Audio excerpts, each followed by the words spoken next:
పక్కకి వచ్చి మీకు చూపిస్తా.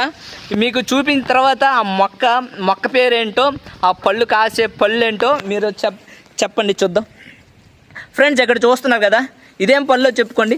రేమకాయలాగే కనిపిస్తాయి కానీ రేమకాయ కాదు.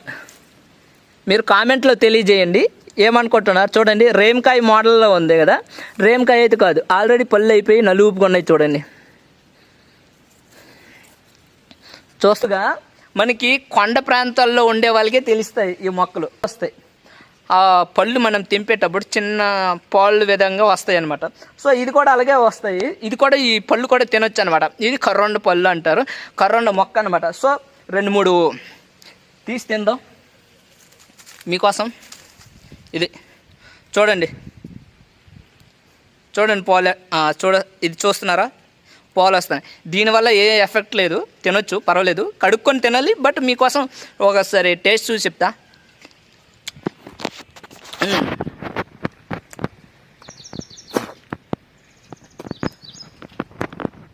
టేస్ట్ అయితే బాగుంది, బట్ ఇక్కడ మనకి వాటర్ ఉంది కదా, లోపల పిక్కలు ఉంటాయి. ఆ పిక్కలు మనం నవ్విలి తినొచ్చు.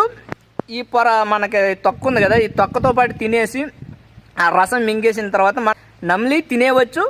మీకు ఇష్టం లేదంటే ఊసేవచ్చు, బాగానే ఉంటుంది. ఇది కర్రొండ పళ్ళు అంటాం. సో టేస్ట్ అయితే బాగుంది, కొద్ది పొలగా ఉంది, బాగానే ఉంటుంది. మన ఊర్లో తినే కర్రొండ పళ్ళు వేరు, ఇది వేరు అనుకుంటా. ఎందుకంటే ఇవి పెద్ద సైజులో ఉన్నాయి, మన ఊర్లో చిన్న సైజులో ఉంటాయి. అలాగే చూడండి, ఇంకా చిన్న మొక్క ఉంది. ఇది ఎలా ఉంటాయండి మన ఊర్లో ఇలా ఉంటాయి మొక్కలు, ఓకేనా.